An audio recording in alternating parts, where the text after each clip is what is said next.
I've been in crypto for way too long, but even with all these years of experience, I still have one weakness: DeFi. And I'm not talking, oh, I just lost a few tokens doing unnecessary swaps. I'm DeFi dumb.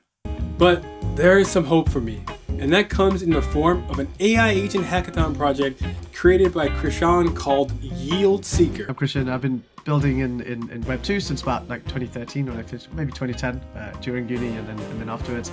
Mostly in startups, small companies, and then my friend roped me into crypto in Web 3 in 2020, just at the end of 2020, and since then we've been building a bunch of products. Welcome to the first episode of Behind the Build, where I interview hackers about why they built their hackathon projects, how they built it, and what did they learn. Because the story of a hackathon project doesn't have to end at submission.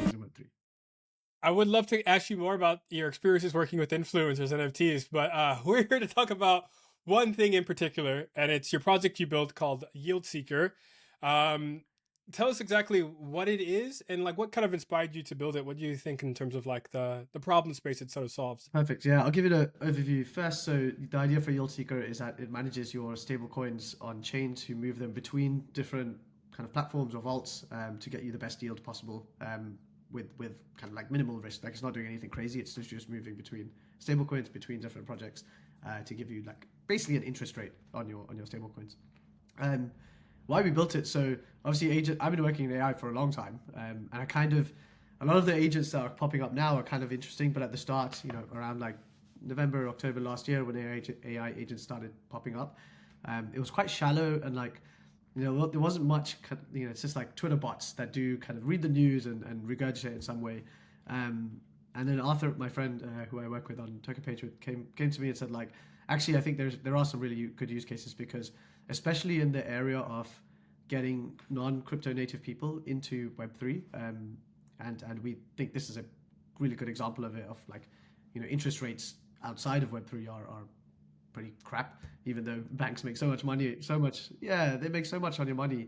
But in Web3, like the nice part is because everything's decentralized, like these platforms need the liquidity to be moving around. And so you're rewarded for putting your stablecoins in or participating in the network. And so it just feels like such an easy way to, not easy, but like a simpler way to onboard people, not into the casino side of Web3, but into the kind of, when money is the kind of first resource that we're thinking about, like it's actual real player in the ecosystem, rather than like with traditional finance where everything's just blocked and it's really humans are the players. Like it's really really difficult to get anything done without having to prove your identity or anything.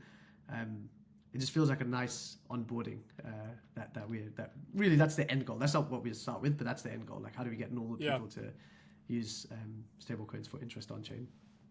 Nice. And I think I saw in your demo, but you had maybe a setting around like different risk profiles, and maybe to your point about like getting people out of the casino elements of crypto, which again, some people think there's some value in there. I will leave it up to the audience to decide.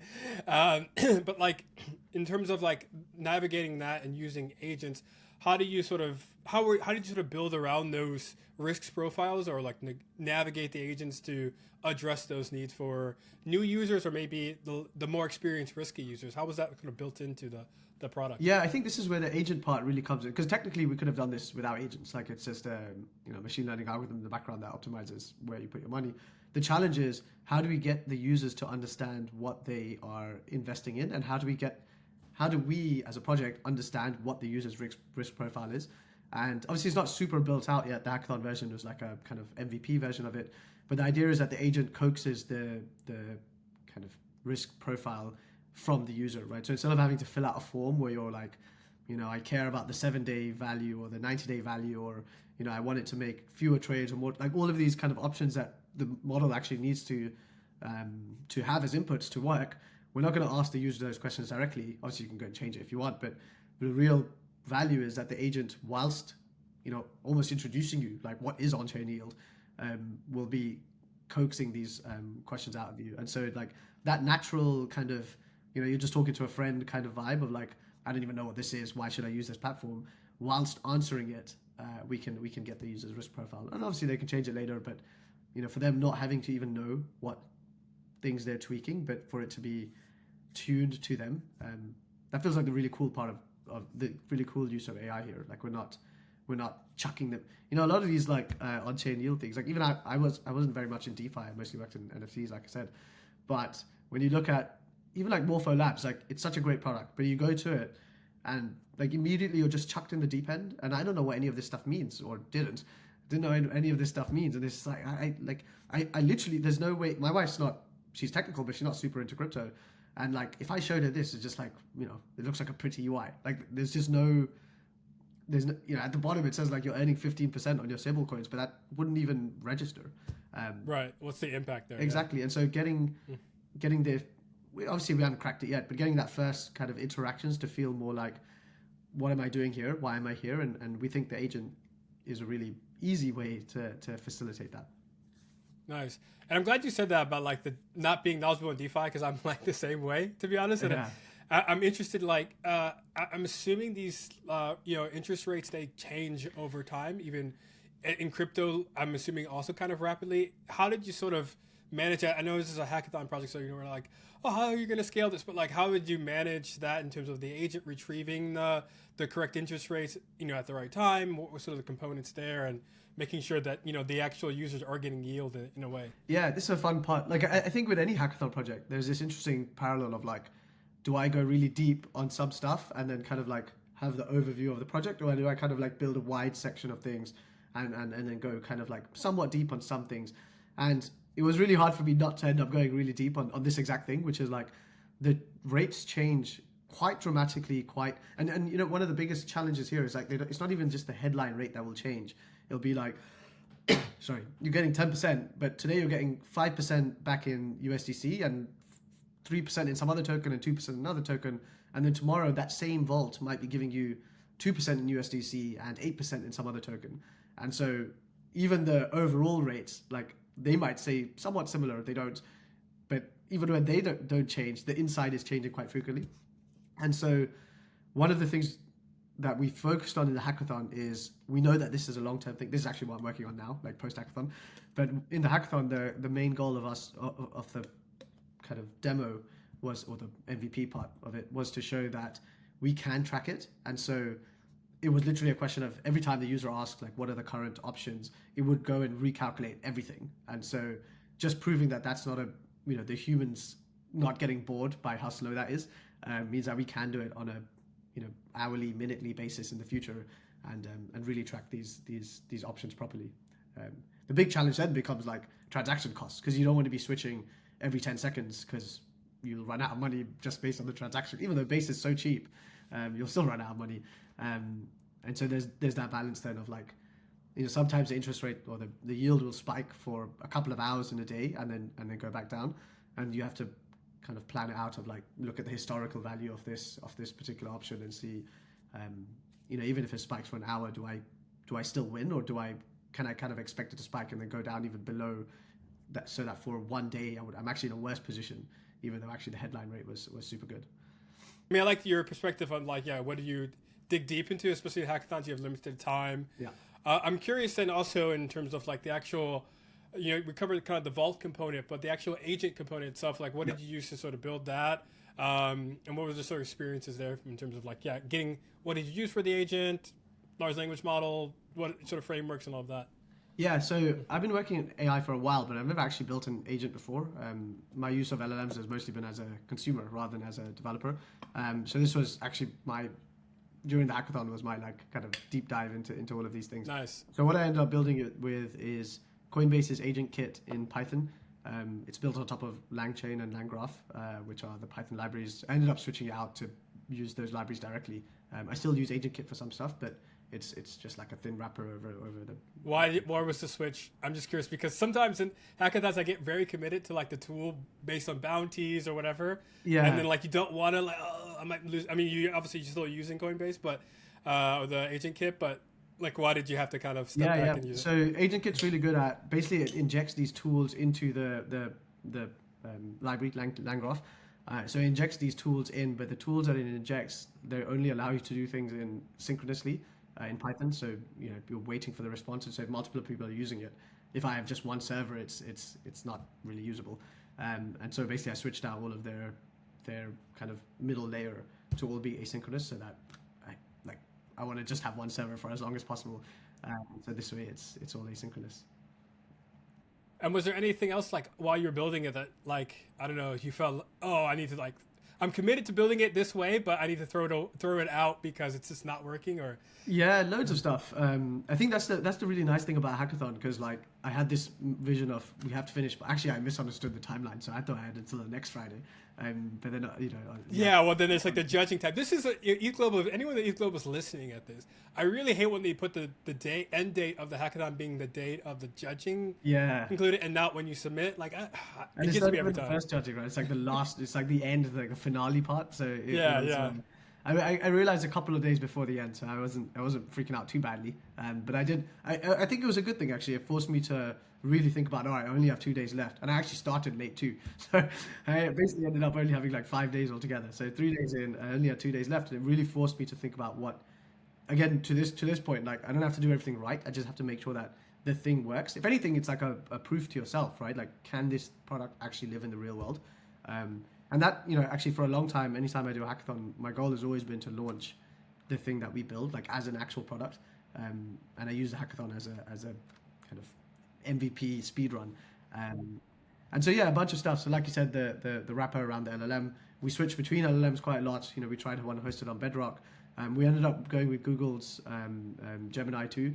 It's the response. It's not the best in terms of, when I use it for day-to-day stuff, it's not the best response as always, but it's so insanely fast that this is like the Flash model they have, or yeah, I actually use the full one, but okay.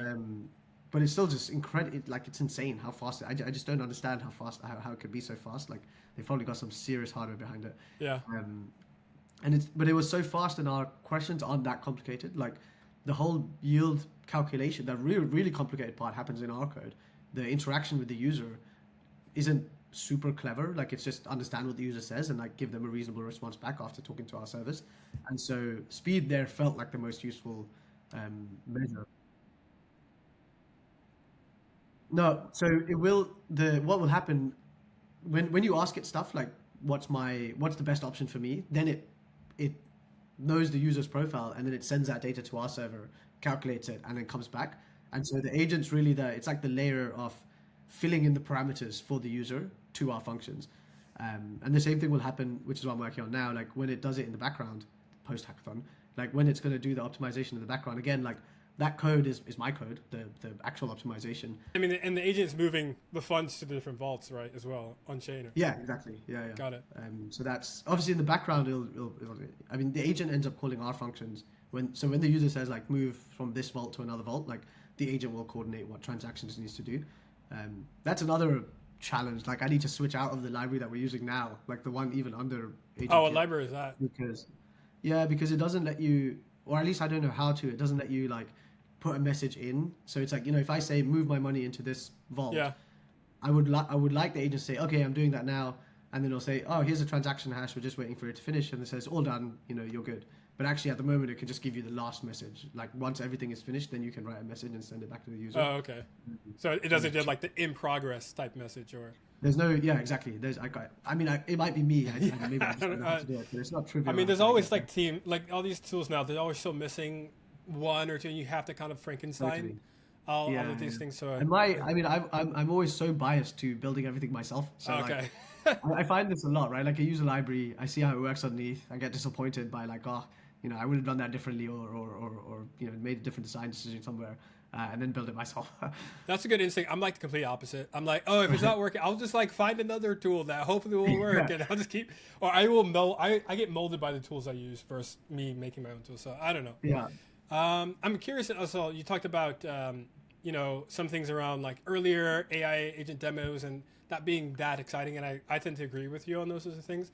One of the things I think we should move away from now, or at least opportunities, is like even just the chat UI interface, right? Like I think that's like, it's limited. I mean, it's like basically completely free because you can type anything you want in there, but it's also limited because it's like that same, let me just type this message in. And I'm curious if you thought about that as well when you were building your YieldSeeker in terms of like other interfaces or interactions with the user versus just a chat type of environment, or Yeah. maybe later builds, maybe you will have something different. Yeah, interesting. We have so it's actually still currently a chat interface only. One of the really cool things that as part of the hackathon that I hadn't really realized, I'm not a fan of chat interfaces. Like I don't like chatting to things. I like clicking buttons. I appreciate your Um, time for this. At least you're chatting with me. no. I mean, I like chatting to people, but Okay. like clicking buttons is just easier, and seeing charts is something I don't want to ask for a chart. I just want to be showing the chart that's there. Um, but one of the things that was super cool is because it's just a chat interface, the startup time is really small. So like I ended up spending very little time on the front end because once I had the chat interface done, it took me like maybe let's say half a day. It was done, right? Like now, actually, technically, it's finished because the text that comes through can always be completely different. And if I'm adding more powers to it in the background, like annoying, it will just come through as text. Like I can't show more interesting visuals, but it's still like as an MVP, it's still able to show the things that I want to do. Yeah, whatever you want to show. I mean, even the chat interfaces are really good showing images. So like, if you did want to show graphs, it's like, oh, just render the graph and be done. That's nice. Yeah, exactly. But yeah, but I think long term, it's not the best interface, right? Like it's good for some stuff, but it's not like it doesn't solve all the Yeah, problems. fair enough. Uh, Yeah. hackathon-wise, it So was great. another question I have, it's a bit of a meme that hackathon projects they live and die during the hackathon. No one touches them again. It sounds like to me at least, you have plans on continuing to build this out. So I'm just curious, like, what's the next thing, your next feature or next thing that you're going to build onto this, and if you have higher ambitions on making this an actual product. Yeah, totally, definitely. So actually, me and my friend thought about this product a few weeks. Like the hackathon just happened to be, like I just happened to be going and happened to be at the right time. Like we had already planned to we actually planned to develop it later and talk to some people first about like how we should actually structure it and stuff. So we had the plan before, and then the hackathon kind of just forced me to go and actually build it, which was cool. And yeah, so we're building it now. Like I'm building it out. It's managing some money for me, not like about $100 USDC, so not a lot, but something. Like enough that I would be annoyed if it transferred it all to someone else straight away. That would be annoying. Yeah.